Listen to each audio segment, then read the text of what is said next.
Hello viewers, welcome to Road to Success YouTube channel. Last video la exercise 1.1 sums எல்லாமே பார்த்தோம். அதுக்கான link டிஸ்கிரிப்ஷன்ல கொடுத்திருக்கேன். போய் செக் பண்ணிக்கோங்க. இந்த கிளாஸ்ல exercise 1.2 க்கு ரிலேட் ஆகக்கூடிய எல்லா எக்ஸாம்பிள்ஸும் பார்ப்போம். அதுல first example பாருங்க. That a is equal to 3, 4, 7, 8 and b is equal to 1, 7, 10. Which of following are relation from a to b? First இது கொடுத்துருக்காங்க பாருங்க. First subdivision r1 is equal to 3, 7, 4, 7, 7, 10, 8, 1. Second சப்டிவிஷன்ல r2 is equal to 3, 1, 4, 12. Third சப்டிவிஷன்ல r3 is equal to 3, 7, 4, 10, 7, 7, 7, 8, 8, 11, 8, 7, 8, 10. ஓகேவா? இப்போ ab அப்படிங்கிற ரெண்டு set கொடுத்துட்டாங்க. இதுல இருந்து நம்ம என்ன கண்டுபிடிக்கணும்னா which of the இந்த கொடுத்துருக்காங்கல்ல இந்த ரிலேஷன் மூணு ரிலேஷன்ல இருந்து எது வந்து a to b க்கு ரிலேட் ஆகுது அப்படின்னு சொல்லி கேட்டிருக்காங்க. ஓகேவா? இப்போ இது கண்டுபிடிக்கணும்னா நம்ம என்ன ஃபர்ஸ்ட் கண்டுபிடிக்கணும்? ஃபர்ஸ்ட் ஏங்கிற செட் தனியா இருக்கு, பிங்கிற செட் தனியா இருக்கு. இதே a to b கண்டுபிடிக்கணும்னா ஃபர்ஸ்ட் நம்ம கார்ட்டீசியன் ப்ராடக்ட் கண்டுபிடிக்கணும். Cartesian product of a and b. Cartesian product of a and b னா என்ன அர்த்தம்? a cross b. a cross b எப்படி கண்டுபிடிப்போம்? ஏங்கிற செட்டையும் பிங்கிற செட்டையும் கிராஸ் பண்ணுவோம். ஓகேவா? இப்போ என்ன பண்ணுவோம்? கிராஸ் பண்றதுன்னா என்ன அர்த்தம்? அதாவது ஆர்டர் பேர் கண்டுபிடிக்கிறது தானே கிராஸ் பண்றதா அர்த்தம். இதுக்கு என்ன ஆர்டர் பேர் வரும்?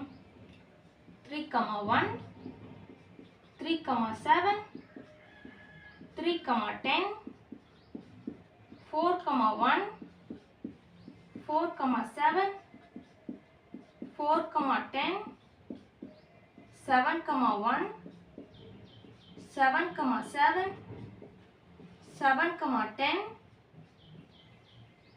8, 1, 8, 7, 8, 10. ஓகேவா? இதுதான் வந்துட்டு a cross b ஓட வேல்யூ. ஓகேவா? இப்போ இதுல இருந்து தான் இப்போ இததான் நம்ம வந்துட்டு r1 r2 என்ன ரிலேட் ஆகுதா இல்லையான்னு சொல்லி கண்டுபிடிக்கணும். ஓகேவா? இப்போ r1ல என்ன கொடுத்தாங்க? 3, 7, 4, 7, 7, 10, 8, 1. ஓகேவா? இப்போ 3, 7 இதுல இருக்கா? இருக்கு. 4, 7 இருக்கா? 4, 7 இருக்கு. 7, 10 இருக்கா? 7, 10 இருக்கு. 8, 1 இருக்கா? 8, 1 இருக்கு. அப்போ r1ல கொடுத்துருக்கக்கூடிய எல்லா பேர்ஸும் a cross bங்கிற a cross bல இருக்கு. அப்போ என்ன அர்த்தம்? என்ன எப்படி எழுதுவோம்? ஃபர்ஸ்ட் ரோம் லெட்டர் தானே இப்போ கண்டுபிடிச்சோம். அப்போ ஃபர்ஸ்ட் ரோம் லெட்டர்ல போட்டுட்டு we note that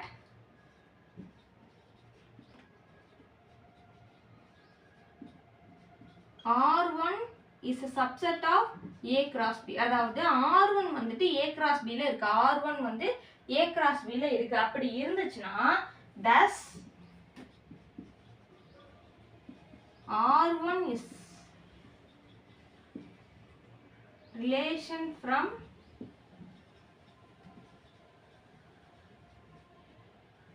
a to b. ஓகேவா? இதுதான் வந்துட்டு ஃபர்ஸ்ட் ரோம் லெட்டர். செகண்ட் ரோம் லெட்டர் பாருங்க. r2 is equal to 3, 1. 3, 1 இருக்கா? இருக்கு. 4, 12 இருக்கா? 4, 12 இல்ல. அப்போ r2ல ஒரு எந்த ஒரு ரிலேஷன்லயுமே ஒரு ஆர்டர் பேர் இல்லைனாலுமே அது நாட் a subset தானே. எல்லா பேரும் இருந்து ஒரு பேர் இல்லைன்னா கூட அது வந்து நாட் a subset தான். சரியா? அப்போ r2 வந்துட்டு a cross b ல இல்ல, அதாவது ரிலேஷன் இல்ல அப்படின்னு சொல்லி சொல்லணும். அதாவது we note that r2 is not a subset of a cross b. Okay, thus r2 is not. okay, இந்த not தான் ரொம்ப முக்கியம். இந்த லெட்டர்ல இந்த வேர்டிங்ஸ்ல not subset to இந்த notங்கிறது ரொம்ப முக்கியம். not relation from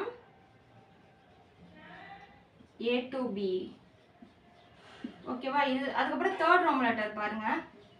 third Rome லெட்டர்ல என்ன கொடுத்துருக்காங்க? r3 is equal to 3, 7, 4, 10, 7, 7, 7, 8, 8, 11, 8, 7, 8, 10. இப்போ 3, 7 கொடுத்து இருக்கா? இருக்கு. 4, 10 இருக்கா? 4, 10 இருக்கு. 7, 7 இருக்கா? 7, 7 இருக்கு. 7, 8 இருக்கா? 7, 8 இல்ல. இது 7,8 இல்ல. இப்போ இந்த இடத்துல இப்போ இது எல்லாமே இருந்தா கூட இதுவும் இருக்கு இதுவும் இருந்தா கூட 7,8ங்கிறது இல்ல. சரியா? 7,8 தாண்டி 8,11 இல்ல, வேற என்ன இல்லை 8 மீதி எல்லாம் இருக்கு. ஓகேவா? அப்போ 7,8 இல்லை 8,11 இல்லை. அப்போ R3ல ஒரு நம்பர் எந்த ரிலேஷனுமே ஒரு நம்பர் நம்ம மிஸ் பண்ணா கூட நாட் அ சப்செட்னு சொல்லுவோம். இங்க 2 பேருமே மிஸ் ஆகுது. அப்போ இதுவும் கண்டிப்பா என்னதான் நாட் அ சப்செட் தான். அப்போ we note that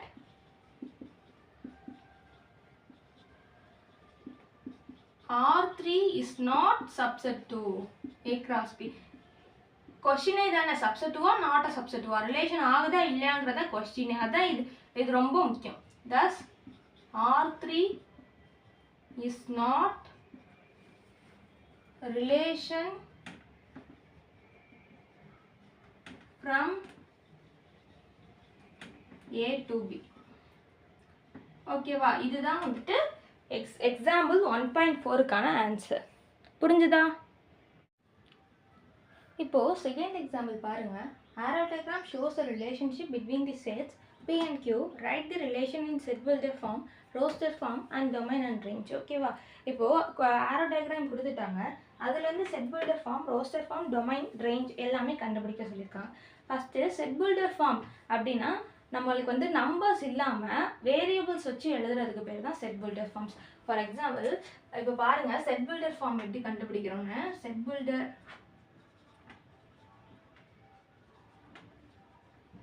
ஃபார்ம்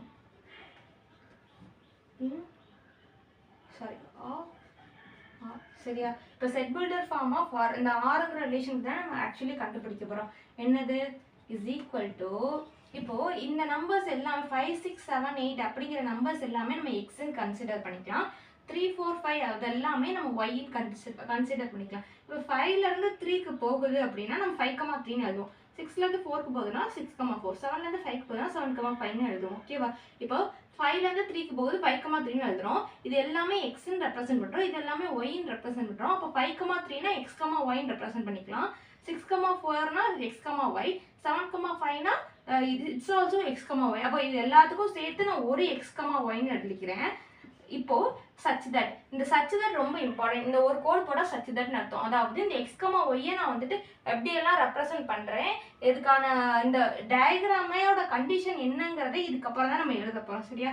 இப்போ பாருங்க, 5 to 3 அப்படிங்கும்போது 5லேருந்து 3 வந்து எவ்வளோ நம்பர்ஸ் கம்மி? இப்போ 5லேருந்து 3 வந்து 2 நம்பர்ஸ் கம்மி. சரியா? 5 - 2 = 3. 6லேருந்து 4 வந்து எவ்வளோ கம்மி? 6 - 2 = 4. அப்போ 7ங்கிறது 5 விட இதுக்கு எவ்வளோ அதிகம்? இப்போ 7 - 2 = 5. அப்போ இந்த 5, 6, 7 எல்லாமே எதில் இருக்கு? எல்லாமே நம்ம எக்ஸ்ன்னு கன்சிடர் பண்ணுறது. 3, 4, 5ங்கிறது எல்லாமே ஒய்ன்னு கன்சிடர். அப்போ எக்ஸ் மைனஸ் இந்த 2 வந்து எல்லாத்துக்குமே காமனாக வந்துட்டே இருக்கு. அப்போ எக்ஸ் - 2 = ஒய் அப்படிங்கிறதானே வரும். அப்போ நான் ஒய் = x - 2 அப்படின்னு சொல்லி எழுதிக்கலாம். ஓகேவா? இது எப்படி எழுதுனேன்னு புரிஞ்சுதா? y = x - 2 எப்படி எழுதுனேன்னு புரிஞ்சுதா? இப்போ இந்த x, y எடுத்துட்டோம், y = x - 2 எல்லாம் போட்டுட்டோம். ஆனால் இந்த x, yங்கிறது என்ன? எக்ஸுங்கிறது இதுதான் அப்படிங்கிற நம்மளுக்கு தான் தெரியும். ஆனால் அவங்களுக்கு தெரியுமா நான் வந்து என்ன எக்ஸ்ன்னு எடுத்திருக்கேன் அப்படிங்கிறது நம்மளுக்கு வந்து இந்த சம்மை பார்க்குறவங்களுக்கு தெரியாது. ஆமாம் தானே? அப்போ எக்ஸ் வந்து x belongs to B. B தானே நம்ம வந்து எக்ஸ்ன்னு எடுத்துக்கோம். Q வந்து நம்ம என்ன எடுத்துருக்கோம்? y. அப்போ y belongs to Q. புரிஞ்சுதா? இதுதான் வந்துட்டு செட் பில்டர் ஃபார்ம். ஓகேவா? செட் பில்டர் ஃபார்ம் எப்படி எழுதணும்னு தெரிஞ்சுதா? ஃபர்ஸ்ட் செட் பில்டர் ஃபார்ம் கண்டுபிடிச்சாச்சு. இப்போ செகண்ட் வந்து என்னது? Roster form.